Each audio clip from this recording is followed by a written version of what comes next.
Hey, this is Abe with Sunshine Auto Detail based in Pomona, California, and today I'm going to tell you how I give accurate quotes in my detailing business. I got my videographer today, is that cool? All right. What's your name? Albert. Albert, Abe.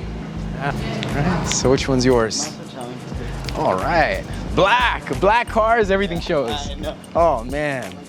I was watching this stuff, but I know that scratches are just taking over. Oh, yeah. So, like, it's just, Okay. I don't know what needs to happen. So you looks like you need a one-step polish, or at least, I mean, 2-3-step, honestly, for these cars. But you know, most people typically these days are interested in a one-step. Can I take a look at the inside? Okay, leather, nice. A little bit of cracking. Maybe use some leather conditioner to prolong the life a little bit. Interior is not as bad. I give it that. Just needs a good deep cleaning. Little makeup, little scuffs, little things here or there. Could use a detail for sure, especially around here. Yeah. Okay. Okay. So the inside, pretty basic detail. I can offer it my lowest price for an interior detail, which is $100. Okay. And we can do the leather conditioning and probably a little bit of steam cleaning could use as well. Protectant on all surfaces. These Dodges, they really shine. I like the way they make the dashes, you know? It's straight, has a good shine to it. My tax lady has one of these, I just did hers. Outside, let's see, we got brake buster, the full wash. And I mean, optimal shine. Two-step paint correction, paint enhancement. Okay. You'll get, what he's getting is a good one-step. So it's basically like compound. So the compound is going to, the goal is to get rid of the water spots, get rid of the imperfections. You want like more like show car shine, the best it can be. That's like two-step paint correction. Okay. Now, I don't recommend that for his because his hood is already gone. Yeah. The clear coat's gone. We just want to like save face as much as possible, you know? For yours, I mean, I would recommend the two-step paint correction. So I offered you 100 on the interior, the full wash and exterior detail and one-step polish. So 220 plus the 100. So we're looking at 320 if you want it to look as best as it can look. So if you want the works on it, 320. Yeah. Awesome. All right. See that? I like so, great. Like, check this out, man. Yesterday at this time, I had no details. I knew I had my videographer coming the following day, and I was like, I wasn't stressing, but I was low-key stressing a little bit. And so I'm praying. I'm like, God, what am I gonna do? Refill chemicals when my videographer's here? And I kid you not, within a matter of minutes, the mayor walks by with his family. He books. I had earlier in the day, actually, I had another client book who I reached out to. Then I got a call today for this big job. And then his partner books with me just right now. So it's a very successful day. I mean, we're not quite done. Yeah. But by the end of the day, thank God. He always comes through, even when I get a little nervous, and he came through today. And I don't want to speak too soon, but these two cars are gonna come out really nice. And I'm excited, man. Hey, so this customer with the truck, Yeah. What did he say when he hit you up? Like most people, he called asking for a quote. And I do my normal questions. What kind of car do you have? What kind of mess is there?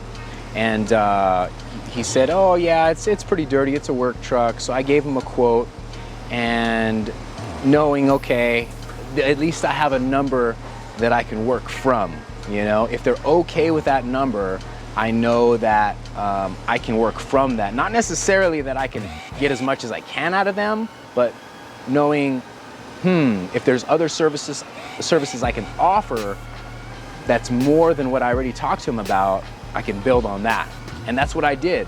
I showed up and I offered him the one-step polish, I offered him the plastic restoration, I offered him the headlight restoration, and I was able to get more than $100 than what I quoted him for. And then his buddy, his roommate, asked for a quote on that Dodge Charger right there. Same thing. I gave him the interior detail with the wash, and I built from that. And he already knows, because he already talked to his roommate, what my prices are around. So I was able to make out very, very well just with this one stop that all started from somebody calling and getting a quote. So detailers, when somebody calls and gets a quote, is that what you want to make on that, or do you want to build from that? You want to try to add services to what you talked about over the phone, or are you content with making the $200 or $250 that you talked on the phone with? Let me know in the comment section below. Learning from experience, I build from that because I want to grow my business and I want to provide the most services I can to all my clients. So let me ask you this, what if they hit you up and say, hey, okay, I understand your quote, but my car isn't that dirty, man? Do you get those? Oh man, I've gotten those so many times, and I suffered so many times. I showed up, I felt bad. Detailers, don't feel bad if you show up and the car is not what you expected. That burden is on them. Don't be afraid to say, you know what, this is a lot worse, and if you're not happy with it, I'm sorry, I'm gonna have to walk away. Because people know, deep down, people know if the car is unreasonably messy. They want to say that it's not that bad because nobody likes to say, I made a big mess. Can you please clean it up and charge me a lot of money? Nobody wants to say that. But when you break it down for them and say, hey, look, I got a hot water extractor seats. I got to steam clean all these cracks and crevices. I got to do some extra work here. So you can't be afraid to let people know, look, this is what your car needs and this is what it's going to cost. Yo, Abe, so what you showing the kids over here? Oh, a little bit of polishing. You know, you got to put a lot of pressure to get these water spots out. That's what we're using. So is this included in the package? This is a one-step polish, and I try to set his expectations accordingly.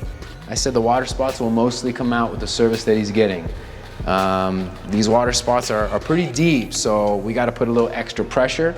So that's what we're doing right now, and I'm just showing the guys a little bit about polishing. What water spots? Well, where are we at? Let's see. Can we get some light over here, Gil?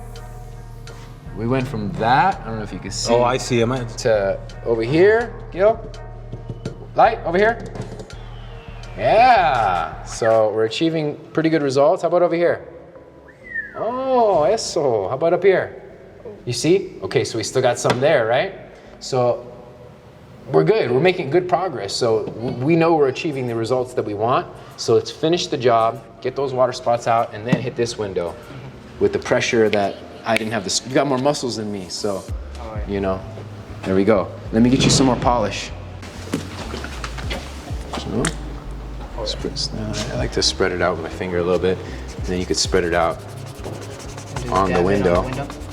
Dab it a few times. Start off with slow speed setting, spread it around, and then put some into it. Now spread it around there too, because we know that's next. So spread it all around that whole window. A little bit of pressure to finish this one off. So again, we want to pretty much do this whole area here. Focusing on the edges, because the edges get neglected. And sometimes these mirrors move. This one doesn't move, so just be kind of careful around here.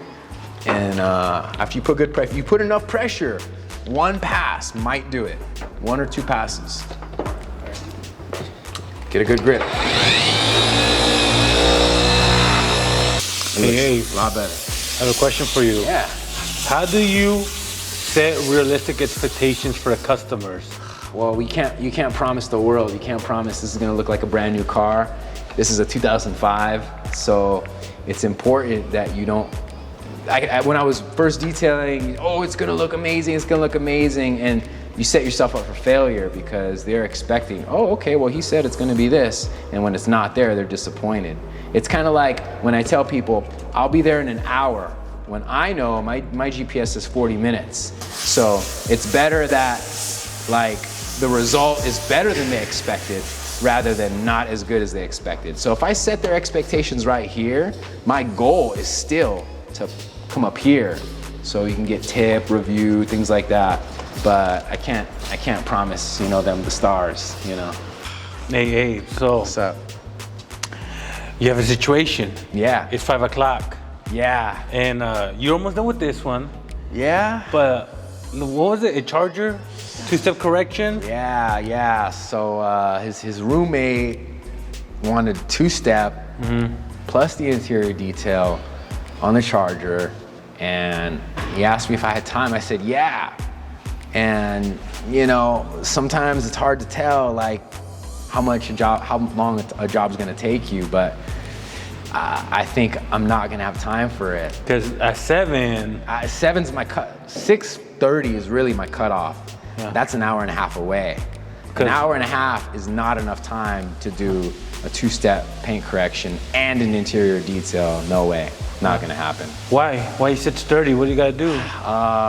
Me and the guys, we go to church on Fridays. We go to prayer meeting, and I got choir practice as well. So that's an obligation. That's something I don't mess with. I consider that God's time. I don't mess with that. I feel you, bro. Yeah. So.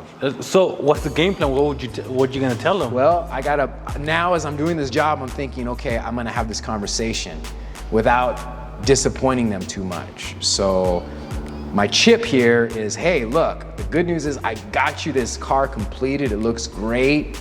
I might be able to get part of that job done. I'm hoping I can get the interior done. We can get the interior done.